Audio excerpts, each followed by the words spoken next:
नमस्कार बंधुरा आबारो एक नतून रेसिपिते आपनादेर आमिष फेले निरामिषे स्वागत। आज के एक नतून रेसिपि निये एसेछि तालेर बरफी। এই রেসিপিটা একবার হলেও বানাবেন আর আমি খুব সহজ পদ্ধতিতে রেসিপিটা দেখিয়ে দিয়েছি। এর জন্য আমি দুটো তাল নিয়ে নিয়েছি। আমি একটা তালেই বানাবো কিন্তু পাল্পটা বের করার জন্য দুটো তাল আমি নিয়ে নিয়েছি। তালটা খুব ভালো করে ধুয়ে নিয়েছি, এইভাবে ঠুকে নেব। ঠুকে নিলে উপরে দেখবেন যে মোটার অংশটা সেটা খুলে আসবে। আর তাল অবশ্যই আপনারা ধুয়ে তারপরেই পাল্পটা বার করবেন, কারণ তালে প্রচুর পরিমাণে নোংরা লেগে থাকে। যেহেতু তাল উপর থেকে পড়ে যে কোনো তালই নোংরা লাগতেই পারে, আপনারা একটু ভালো করে ধুয়ে তারপর করবেন। ভালোভাবে উপরের মোটাটা ছাড়ানোর পরে উপরে একটা সাদা অংশ থাকে, সেটা এইভাবে চেঁচে বাদ দিয়ে তারপরে ঠিক যেভাবে নারকেল ছাড়ায় ঠিক সেইভাবে খোসাটা ছাড়িয়ে নিতে হবে। খোসাটা অবশ্যই খুব ভালো করে ছাড়িয়ে নেবেন, তারপরে দেখবেন পাল্পটা খুব সহজেই বার করা যাচ্ছে।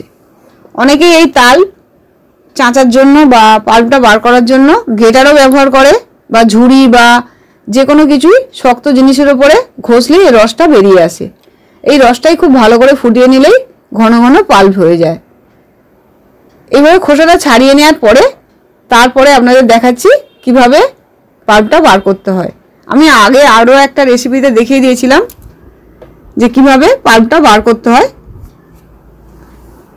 আপনারা ইচ্ছে হলে সেই ভিডিওগুলো দেখে নিতে পারেন। আর তালের অনেক রেসিপি আমার ভিডিওতে আছে। তালে প্রচুর পরিমাণে ভিটামিন আছে, আপনারা অবশ্যই তাল খাবেন। আর ফাইবারও প্রচুর আছে, তালে প্রচুর পরিমাণে উপকারে ভরা। সেজন্য সিজনে একবার হলেও তাল খাবেন। আর তাল হচ্ছে এই সময় খুবই বাজারে অ্যাভেলেবেল পাওয়াও যায়, একটা সস্তার ফল কিন্তু উপকারে ভরপুর। মাঝে মাঝে যদি আপনারা এই তালের এই রেসিপিটা বানান দেখবেন সবাই আঙুল চেটেই খাবে আর খেয়ে আপনার তারিফ করবে, এত সুস্বাদু হয়। তালটা খুব ভালো করে খোসা ছাড়িয়ে নিয়ে এভাবে তিনটে আঁটি আলাদা করে নিলাম।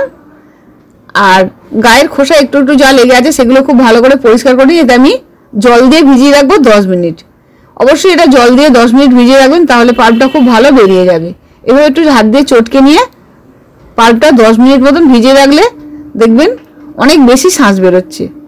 আপনারা একটু যদি জলে ভিজিয়ে রাখেন সেই অবস্থায় আর এমনি জল ভিজানো ছাড়া যদি শাঁস বের করেন সেই অবস্থায় দেখবেন দুটোর মধ্যে অনেক ফারাক দেখতে পাবেন। একটু হয়তো পাতলা শাঁস বেরোবে বা পাতলা পাল্প বেরোবে, কিন্তু যদি জলে ভিজিয়ে রাখেন অনেক বেশি শাঁসটা পাবেন আর শাঁসটা বের করতেও আপনার সুবিধে হবে।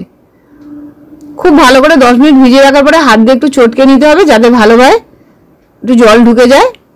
এবার 10 মিনিট পরে একটা ঝুড়ি নিয়ে নিয়েছি, একটা থালার উপরে বসিয়ে তারপরে এইভাবে আমি তালটা চেঁচে নিচ্ছি।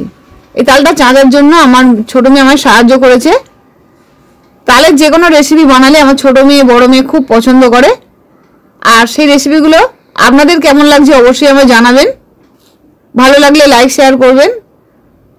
আর নতুন বন্ধু হলে অবশ্যই সাবস্ক্রাইব করার অনুরোধ রইল। দেখুন কতটা পাল্প বেরিয়েছে।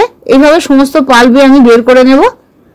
নিচে একটা বড় চওড়া থালা রাখলে যদি আপনারা ঝুড়ির সাহায্যে করেন দেখবেন অনেক বেশি শাঁস পাওয়া যাচ্ছে। আর গ্রেটারে যদি শাঁস বের করেন তাহলে সময়টা অনেক বেশি লাগে। এটা যেহেতু একটা চওড়া জায়গা সেজন্য একটু ঘষলেই দেখবেন উঠে আসবে। আর ঝুড়িটা যেহেতু একটু খড়খড়ে শক্ত মতন হয়, তার উপরে যদি এইভাবে চাঁচেন দেখবেন খুব সহজে, কোনো জোরও দিতে হচ্ছে না, অনেক বেশি শাঁস পাবেন। শাঁসটা এইভাবে বের করে নিয়ে তারপর আমি এটা খুব ভালো করে ছেঁকে নেব। শাঁসটা বের করে নিয়ে তারপর ফিরে আসছি। শাঁসটা বের করা হয়ে গেছে। এবার একটা বড় ছিদ্রযুক্ত ছাঁকনিতে আমি শাঁসটা ছেঁকে নিচ্ছি। আর নিচে একটা কড়া বসিয়ে দিয়েছি। যতটা পরিমাণ লাগবে সেই পরিমাণ আমি শাঁসটা নেব। আর বাদ বাকিটা অন্য কোনো রেসিপি বানাবো, সেই রেসিপি আপনাদের পরে শেয়ার করব। আমি কড়াতে যতটা পরিমাণ লাগবে ততটা পরিমাণ নিয়ে নিয়েছি। আর বাদ বাকিটা অন্য একটা বাটিতে আমি ছাঁকতে দিয়ে দিচ্ছি। অবশ্যই ছাঁকনিতে এরকমভাবে ছেঁকে নেবেন, তাহলে তালের মধ্যে যে সুতোগুলো থাকে বা কিছু নোংরা থাকলে কোনো দানা অংশ কিছু থাকলে সেগুলো বাদ চলে যাবে। তালটা ছাঁকা হয়ে গেছে। এবার আমি গ্যাসে কড়াটা বসিয়ে দিয়েছি। এটা আমি মিনিট 10-12 মতন খুব ভালো করে ঘন করে ফুটিয়ে নেব। এই তালের পাল্পটা খুব ভালো করে ঘন করে ফুটিয়ে নেবেন, তাহলে দেখবেন এই পাল্পটা দিয়ে আপনি অনেক রকম রেসিপি বানাতে পারবেন আর এক সপ্তাহ ধরেই খেতে পারবেন। ফ্রিজে রাখলে তো আপনারা এটা 1 মাস ধরেই খেতে পারবেন। যদি কোনো এয়ার টাইট বক্সে এই রকম ঘন ঘন করে রেখে ঠান্ডা করে ফ্রিজে রেখে দেন, তাহলে দেখবেন এটা 1 মাস 1.5 মাস অবধি খাওয়া যায়। আমি এটা যেহেতু 1 সপ্তাহের মধ্যে ব্যবহার করব, সেজন্য এটা ফ্রিজে রাখবো না। এই তালটা দিয়ে আপনারা অনেক কিছু রেসিপি বানাতে পারবেন যদি এইভাবে ঘন করে রেখে দেন, কিন্তু কাঁচা যদি পাল্পটা রেখে দেন তাহলে গন্ধ হয়ে যাওয়ার বা খারাপ হয়ে যাওয়ার ব্যাপার থাকবে। আর যদি ঘন করে রেখে দেন অনেক দিন অবধি এটা ব্যবহার করতে পারবেন। তালটা মোটামুটি 10-12 মিনিট আমার হয়ে গেছে। মিডিয়াম আঁচে খুব ভালো করে ফুটিয়ে নিতে হবে, আর মাঝে মাঝেই নেড়ে দিতে হবে, না হলে নিচে বসে যাবে। পাল্পটা পাশে সরিয়ে দিয়ে একটা কড়া বসিয়ে দিয়েছি, তার মধ্যে ঘি দিয়ে দিলাম, আর অল্প একটু কাজু আর কিশমিশ ভেজে নিয়েছি। কাজু আর কিশমিশটা একটু ভেজে তুলে নিয়ে তারপরে ওই ঘিয়ের মধ্যে আমি 1 কাপ পরিমাণ সুজি দেব। আপনারা ইচ্ছে হলে এই বরফিটা বা ক্ষীরটা আপনারা সুজির বদলে চাল দিয়েও করতে পারেন, অনেকে গোবিন্দভোগ চাল দিয়েও করে, কিন্তু আমি এখানে সুজি দিয়ে করছি যাতে আপনারা কোনো উপোসে বা কোনো ঠাকুর পুজোতেও এই ক্ষীরটা ব্যবহার করতে পারেন। আমি পরে একদিন আপনাদের চাল দিয়ে এই তালের পায়েস কিভাবে হয় সেটাও দেখিয়ে দেব। খুব ভালো করে ঘিয়ে সুজিটা ভেজে নিতে হবে। আপনারা যতটা পরিমাণ খান সেই পরিমাণ বুঝেই আপনারা সুজিটা দেবেন। আমি এখানে 100 গ্রাম পরিমাণ সুজি নিয়েছি। সুজিটা খুব ভালো করে ভেজে নেব, আর এই সুজিটা দিয়ে আমি দুটো রেসিপি বানাবো, একটা তালের ক্ষীর আর একটা তালের বরফি। এভাবে খুব ভালো করে ভাজা ভাজা করে নিলে সুজির মধ্যে একটা সুগন্ধ এসে যাবে, তখন আমি গ্যাসটা অফ করে দেব। একটু লাল লাল ভাজা হয়ে গেছে, দেখুন কত সুন্দর সোনালি সোনালি লাল লাল ভাজা হয়ে গেছে। পুড়িয়ে ফেলবেন না, এইরকম লাল লাল করে ভাজা হয়ে গেলে তারপর এর মধ্যে আমি দুধ মেশাবো। ভালোভাবে ভাজা হয়ে গেছে, এটা আমি 1 বাটি পরিমাণ দুধ অল্প অল্প করে দিয়ে মিশিয়ে নেব। নিয়ে এটা খুব ভালো করে মিনিট 2 সেদ্ধ করে নেব। সুজি সেদ্ধ হতে বেশি সময় লাগে না। সুজিটা খুব ভালোভাবে সেদ্ধ হয়ে গেলে তারপর এর মধ্যে একে একে আমি উপকরণগুলো মেশাবো। দেখছেন তো খুব সহজেই আর কম উপকরণেই রেসিপিটা হয়ে যায়। সুজিটা যখন সেদ্ধ হয়ে গেল তখন এতে আমি 3-4টে এলাচ খুব ভালো করে থেঁতো করে দিয়ে দিয়েছি, যাতে সুগন্ধটা খুব ভালো বেরোয়। এবার সুজিটা খুব ভালোভাবে সেদ্ধ হয়ে গেছে।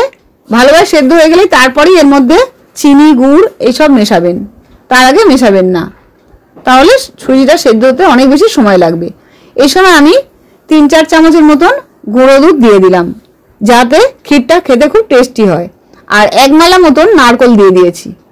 নারকেলটা আর দুধটা অবশ্যই দেবেন, তাহলে টেস্টটা খুব ভালো আসবে, ক্ষীর মতন একটা টেস্ট আসবে, নারকেলের গন্ধে খুব ভালো লাগবে। আর যেহেতু সুজিটা ঘি দিয়ে ভাজা হয়েছে আরও টেস্টটা বেশি এসে যাবে। এবার আমি 4 থেকে 5 চামচের মতন এখানে আখের গুড় দিয়ে দিয়েছি। আপনারা ইচ্ছে হলে চিনি দিয়েও করতে পারেন, তবে গুড় দিয়ে করলে কালারটাও খুব ভালো আসবে আর খেতেও খুব ভালো হবে। আর চিনি শরীরের পক্ষে খুবই ক্ষতিকর। এবার এখানে আমি পরিমাণ মতন 4 চামচ 5 চামচের মতন বড় চামচের পাল্প দিয়ে দিলাম। তালের পাল্পটা দিয়ে খুব ভালো করে মিশিয়ে নিতে হবে, একটু ভালো করে ফুটিয়ে নিতে হবে। তালের পাল্পটাও যখন ভালোভাবে ফুটে সেদ্ধ হয়ে যাবে তখন এর মধ্যে আমি ঘন করে ফুটিয়ে রাখা 1 কাপ দুধ দিয়ে দিলাম। আপনারা যখন দেখবেন সুজিটা এইভাবে ঘন হয়ে যাচ্ছে বা ক্ষীরটা ঘন হয়ে যাচ্ছে তখন কোনো প্রকার জল ব্যবহার করবেন না, একটু ঘন দুধ ব্যবহার করবেন, তাহলে ক্ষীরটা খুব ভালো টেস্ট আসবে। এভাবে খুব ভালো করে ঘন করে নিতে হবে। আর মিষ্টিটা আপনারা পরিমাণ বুঝে খাবেন। আমার তালটা খুব মিষ্টি ছিল আর নারকেল দেওয়া ছিল বলে মিষ্টিটা পরিমাণে একটু কম দিয়েছি। এবার ভেজে রাখা কাজু কিশমিশটা দিয়ে দিলাম, দিয়ে আরও মিনিট 2 খুব ভালো করে ফুটিয়ে নেব। যেহেতু গুড় দেওয়া হয়েছে আর তাল দেওয়া হয়েছে, ক্ষীরের রঙটাও খুব সুন্দর এসছে, দেখুন কত সুন্দর এসছে। এই অবস্থায় যদি আপনারা ক্ষীর খান তাহলে তুলে নেবেন। আমি এর থেকে একটুখানি তুলে নিয়ে হিসেবে বা খাওয়ার জন্য আর বেশ খানিকটা রেখে দিয়েছি। সেটা খুব ভালো করে কড়া একটু টাইট করে শুকনো করে নেব। যেরকম ধোকা করে সেই রকম একটু টাইট করে নেবেন, তাহলে খুব ভালো ব্যাটারটা বসবে। সুজিটা যতটা ঘন করবেন আপনার বরফিগুলো তত ভালো শুকনো হয়ে টাইট হবে আর কাটাও যাবে খুব ভালো।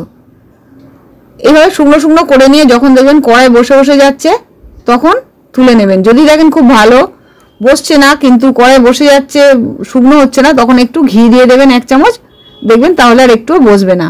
এবার এটা আমি তুলে নেব। তুলে নিয়ে একটা বড় কেক টিনের মধ্যে একটু ঘি মাখিয়ে তার মধ্যে ঢেলে দেব। আপনারা থালার মধ্যেও একটু ঘি মিশিয়ে ভালো করে এভাবে মাখিয়ে নিয়ে তার মধ্যেও ঢেলে দিতে পারেন। এর মধ্যে এবার ব্যাটারটা আস্তে আস্তে ঢেলে দিচ্ছি, দিয়ে খুব ভালো করে ট্যাপ করে নিতে হবে যাতে সমান করে সব জায়গায় ব্যাটারটা চলে যায়। সমস্ত ক্ষীরটা আমি এইভাবে ঢেলে নিয়ে ভালো করে ঠান্ডা করে নেব, একটু পাখার হাওয়ায় ভালো করে ঠান্ডা করে তারপরেই, বা রুম টেম্পারেচারে ভালো করে, ঘরের টেম্পারেচারে, সাধারণ টেম্পারেচারে ভালো করে ঠান্ডা করে নিয়ে তারপরে এটা আপনারা ফ্রিজে ঢোকাবেন। গরম অবস্থায় যদি ফ্রিজে রাখেন তাহলে এটা ফ্রিজের পক্ষেও ক্ষতিকর, আর এটা বসতে একটু সময় লাগবে। এবার ওপরে একটু ভাজা তিল আমি ছড়িয়ে তারপরে কাজু আর কিশমিশটাও দিয়ে দিলাম, দিয়ে এটা ফ্রিজে রেখে দেবো ঘন্টাখানেক। এটা আমি ঘন্টাখানেকও রাখার সময় পাইনি, বাড়িতে সবাই খুব বলছে কেমন হলো দেখতে চাই, সেই জন্য আপনাদের একটু আগে থাকতেই দেখিয়ে দিলাম।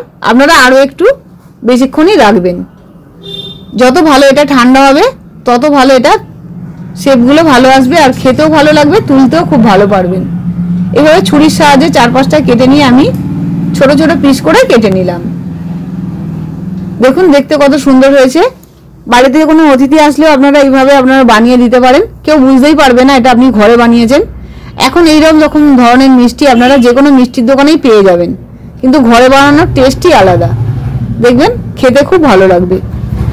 একটু যেহেতু নিচেটা নরম আছে সেই জন্য আমি একটু ছুরির সাহায্যে একটু কেটে জায়গা করে দিলাম যাতে এগুলো সমানভাবে তোলা যায়।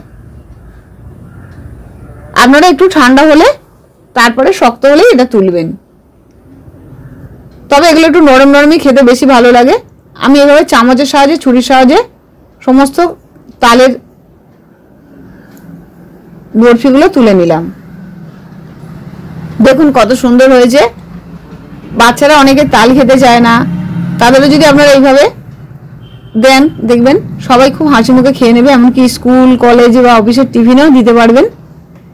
এই ক্ষীরগুলো বা বরফিগুলো আপনারা শুধুও খেতে পারবেন, এমনকি পরোটার সঙ্গেও খেতে খুব ভালো লাগে, বা রাত্রিরে কোনো দিন ডিনার করলেও যদি আপনারা এই রেসিপিটা বানান দেখবেন সবাই খুব হাসি মুখে খেয়ে নিচ্ছে, আবারও বানাতে ইচ্ছা করছে আপনারও।